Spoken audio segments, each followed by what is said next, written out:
Oi pessoal, tudo bem? Eu sou o João Carlos, professor de História.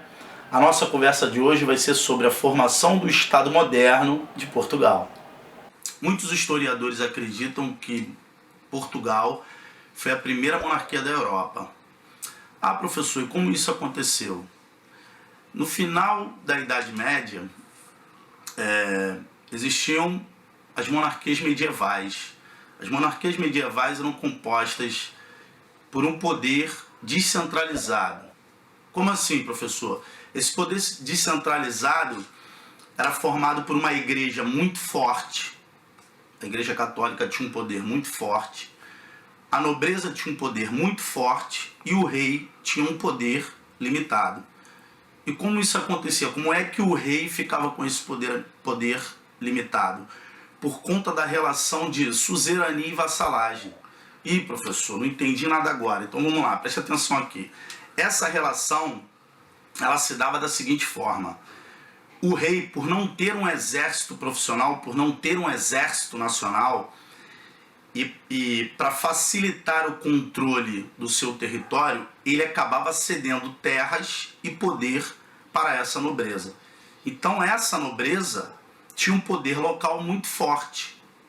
Essa nobreza era formada pelo senhor feudal. E por ele ter um poder local muito forte, o rei acabava ficando com um poder muito limitado. A gente precisa entender que o feudalismo ele se dá de forma diferente em várias partes da Europa.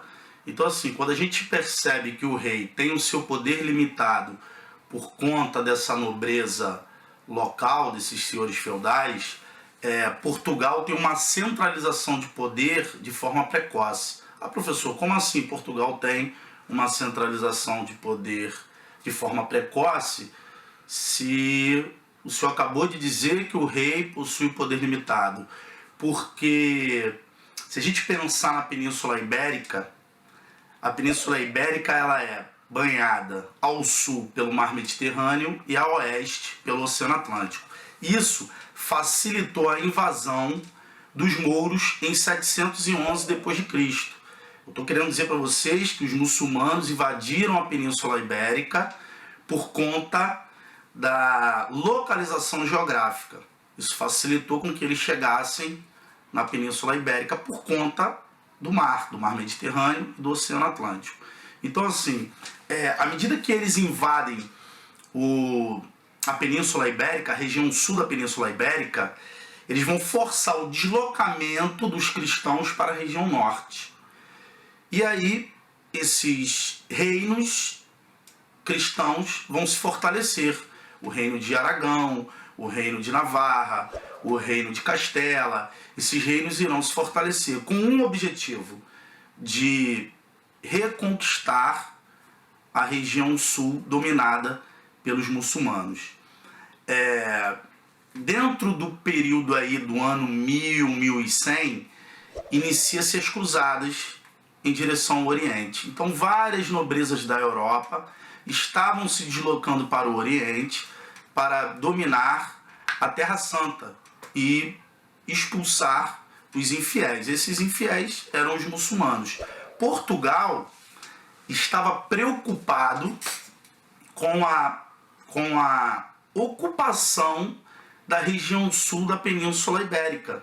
Então assim, na verdade, os reinos cristãos da Península Ibérica não irão se deslocar para o Oriente.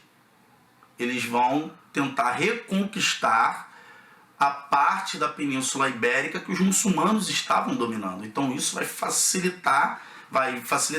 isso vai fortalecer, vai centralizar esses reinos, o poder desses reinos, porque eles estavam vivendo um problema ali na região na Península Ibérica. Então eles não estavam preocupados em se deslocar para o Oriente, para lutarem contra os muçulmanos e conquistar a Terra Santa. Eles estavam preocupados com o seu próprio território, porque ali havia uma presença dos muçulmanos. Então o que eles vão fazer? Eles vão se fortalecer, vão centralizar os seus poderes. E esse evento ficou conhecido como a Reconquista da Península Ibérica. Assim como vários nobres da Europa realizam as cruzadas para reconquistar a Terra Santa contra os muçulmanos, isso acontece na Península Ibérica também. vários nobres da Europa lutam a favor dos reinos cristãos da Península Ibérica contra os muçulmanos. Em troca, óbvio, eles vão receber os feudos, terras. E aí vários nobres franceses recebem esses feudos do rei Afonso VI, rei de Leão e Castela. Mas o que interessa para a gente é Henrique de Borgonha. Henrique de Borgonha recebe as terras que vai dar origem ao Reino de Portugal. E por uma série de questões políticas, de rivalidades políticas, essas rivalidades vai dar origem à Guerra de Independência de Portugal, em 1143. Henrique de Borgonha ele até inicia o conflito, a Guerra de Independência, mas não é ele que encerra. Quem encerra é o seu filho, Dom Afonso Henriques. Ele encerra o conflito de independência e inicia a dinastia de Borgonha, que vai de 1139, salvo engano, até 1383. É extremamente importante para a história de Portugal o início dessa dinastia de Borgonha.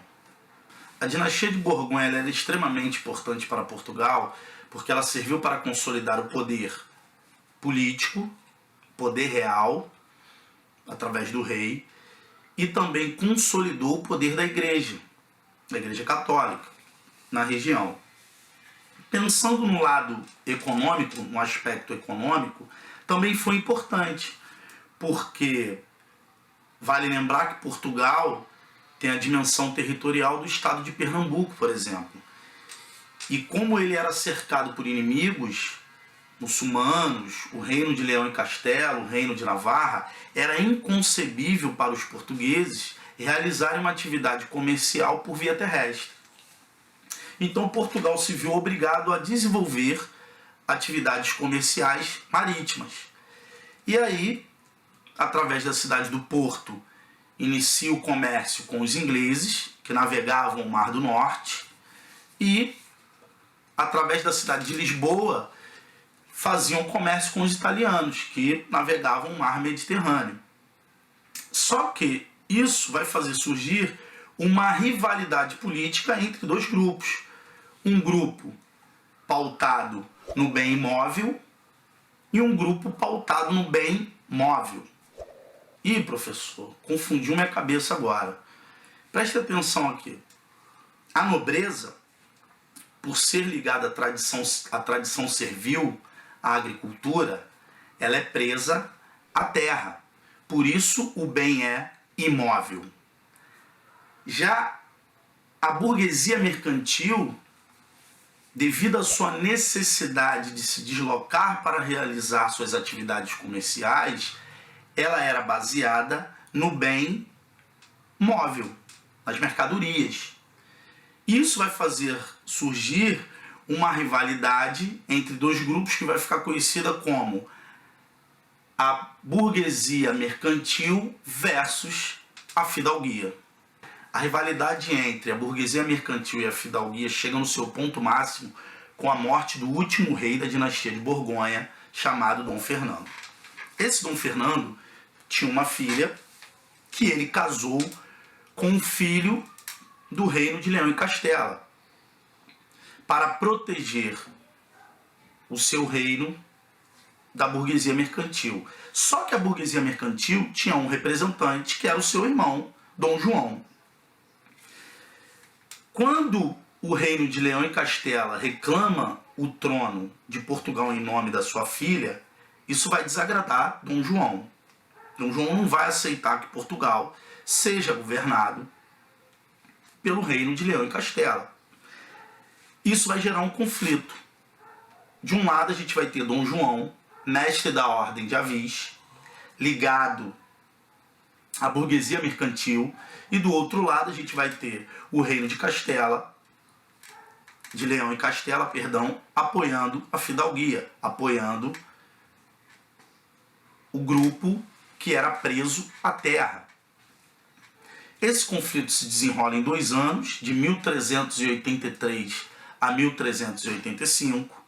O reino de Leão e Castela sai do conflito, porque percebe que não vai vencer. E aí Dom João, mestre da Ordem de Avis, ligado à burguesia mercantil, ligado às atividades comerciais, vai assumir o poder.